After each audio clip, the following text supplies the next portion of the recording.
Umabot sa 300 super health centers na sinimulang ipagawa noong 2021 ang hindi pa rin operational. Simula nang i-turnover ito sa mga LGU ayon sa Department of Health. Layon sana ng mga super health centers na ito na magbigay ng mas malawak na serbisyong medikal sa mga residente, gaya na lang ng X-ray, ultrasound at dialysis. At kaugnay po ng balitang yan, makakausap natin live via Zoom si dating DOH Secretary at ngayon Deputy Speaker at Iloilo 1st District Representative Janet Garin. Magandang hapon po, Congressman Garin. Magandang hapon, Ninya. Thank you for inviting me. Okay, Congresswoman, ano po ang nakikita niyong dahilan kung bakit hindi pa natapos ang pagpapagawa nitong 300 super health centers na ito? Poor planning at minsan masyadong napupolitika ang kalusugan. Okay, marami pa rin po ang may question sa timing nitong pagsiwalat sa super health centers na parang sinabayan lang ang mga anomalya sa flood control. Ano po ang masasabi niyo rito? Well, may punto yun, no? Kasi sa lahat ng mga nangyayari, the worst that we can contribute health-wise is to add panic. Although sinasabi natin, hindi dapat matanggal yung accountability kung meron man. Pero dito kasi ang paggamit ng term na ghost health centers ay hindi naman kahulugan na pinondohan, binayaran at wala doon yung project. Nagkataon lang na hindi siya naplano at nawala yung master plan, yung roadmap na ginawa na noon at sinusundan namin, bigla siyang nawala nung nakaraang administrasyon at binago yung metrics. Ibig sabihin, instead na yung pagbilang ng accomplishment ay based sa PhilHealth Accredited Health Facility, ginawa ito sa number of facilities being funded. Malagyan lang ng pintuan, malagyan lang ng bintana, malagyan lang ng ilaw, parang accomplishment na kaagad. Mali po yun. Dahil meron tayong sinusundan na roadmap, may plano, at ang ultimate measure doon ay PhilHealth Accreditation. Kasi masasabi mong usable and sustainable, napapaikot ng national government and local government yung pagbigay ng serbisyong pangkalusugan. And Ma'am Janet, ganyan nga, maganda pag pinakinggan mo na super health center. Basically, ano ho ba talaga magiging neto? Parang yung mas accessible sa mga tao, yung hindi sila ngayon pumunta ng ospital. Ano ho ba talaga yung pinakalayo din nitong super health centers po? It's all about primary health care, no? Ang super health center kasi yan naman talaga yung ating city health offices and rural health centers. Binago lang yung pangalan at binago yung disenyo. Nadagdag dyan yung ating basic laboratories kagaya ng X-ray, on some occasions ultrasound. Meron kasi yung plano kung saan mo lang ilalagay at saan nararapat at ano yung catchment areas. So meron kang city health office sa mga syudad, meron ka ring rural health unit sa bawat bayan. Kung malaki ang bayan, nagiging 2 yan. Kung mas malaki pa, nagiging 3. At meron yung mga birthing centers sa iba't ibang barangay. And meron yung barangay health centers. Yan po ang struktura ng kalusugan. Unfortunately, over the course of time, napalitan yung metrics. Kasi ang ginagawa yan ng kalusugan, ng Department of Health ever since. Ito yung list ng facilities. Ito yung mga lugar na dapat meron pero wala pa. Ito yung meron na at ano yung kulang nila for PhilHealth accreditation. That covers infra, equipment, and even manpower. Ngayon, kasama dyan yung kuryente, kasama dyan yung tubig. Kasi magpapagawa yung DOH tapos magtuturuan ngayon kung isasama ba yung generator, yung kuryente, yung tubig o hindi. So, mahirap yan. Kasi sa bangayan, ang nagiging biktima dito ay ang taong bayan. In other words, when it comes to kalusugan, dapat nasusunod ang plano. Minsan kasi nagiging pamulitika na, mag-inaugurate ka, groundbreaking ng marami. Pero wala naman siyang kaakibat na pondo. Tsaka yung mga nauna, dapat tapusin mo na yon. Let us not have ambitions of grandiose health centers na sobrang malaki na hindi naman tenable when it comes to operation. Kaya nagkaganitong problema. Ang medyo malungkot lang dito because weighing it with the flood control projects na ghost at sasabihin ng ghost, mawawalan ng masyado nang madedemoralize yung tao.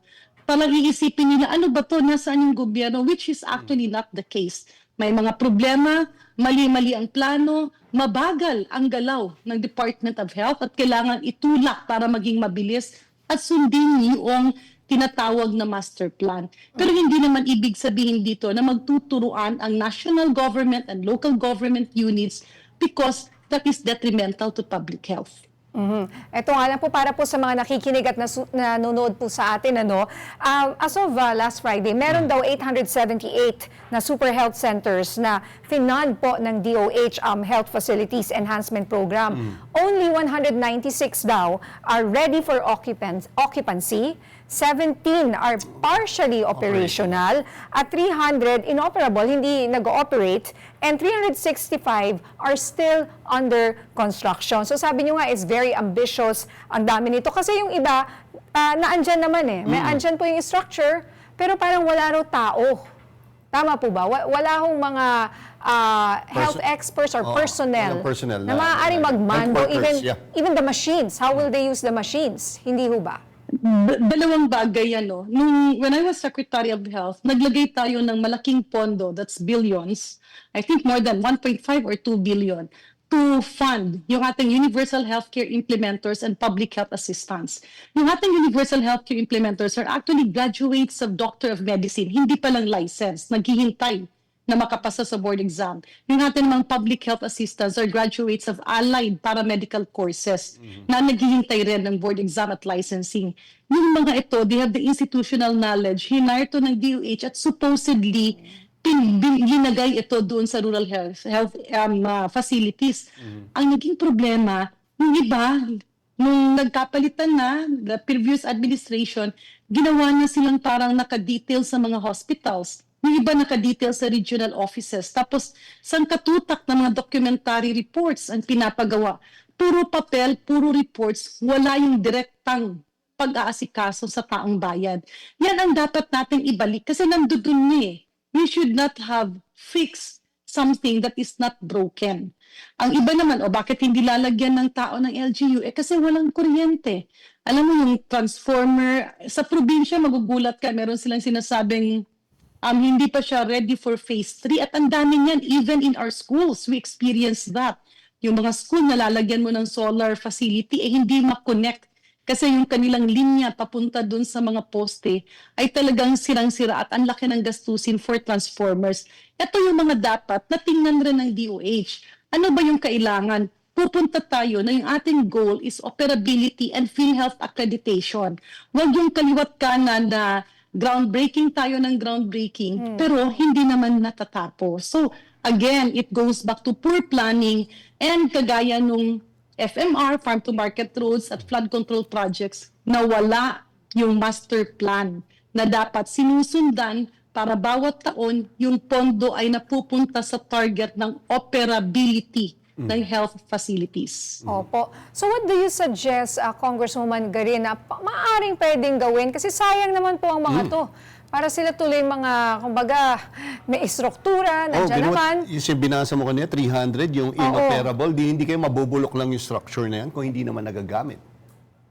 Tama po. Kaya nga, meron niyang checklist. Ang PhilHealth kasi, meron niyang checklist kung birthing center ba yan, kung RHU ba yan, or kung primary healthcare facility, may checklist yan. Kung ano yung mga kulang, meron niyang kaakibat na pondo. Yan dapat, the DOH should provide a menu. Kasi dati-rate, binibigay yan sa mga local government chief executives, including yung mga kongresista, before the budget deliberations, na ito yung validated needs ng inyong area. At doon ka pipili na kung ano yung ipaprioritize kasi hindi naman talaga mapondohan lahat. Ngayon, dahil wala yon, para ang nangyayari is mini mo. So yung iba naman, gusto ko magpatayo kasi para makita at magpapatayo sila ng masyadong ambisyosong napakalaki na hindi naman yan kaya in terms of operation dahil kailangan kaya ng LGU yung manpower. And at the same time, uulit-ulitin natin, ang dapat na benchmark is PhilHealth accreditation. Ito yung checklist, ano yung kulang. Kunyari, ang kulang natin ay RadTech, no? O yung mag-ooperate ng X-ray, o yung sonologist na mag-ooperate ng ultrasound. Madali lang yan. Kagaya ng ginawa namin before sa dental services, ang ginawa namin is not necessarily one dentist per LGU. Ang ginawa nun is one provincial dentist that can cater to a cluster of LGUs. Pwede rin ganyan eh. Oo Isang nga po. sonologist para sa 10 bayan, di i-grant na yung license nun. Kasi hindi naman, pwede namang umikot ka eh. No, bawat araw ibang bayan ka. It's a matter of planning and walking the talk. Hindi pwedeng puro salita at walang gawa. Dapat kung anong sinasalita natin, talagang makikita ng taong bayan. Sige po. Naku, maraming salamat po, Congressman Garin, sa oras po na binigay niyo dito sa amin. Magandang gabi po, ma'am. Ingat po. Good evening. God bless.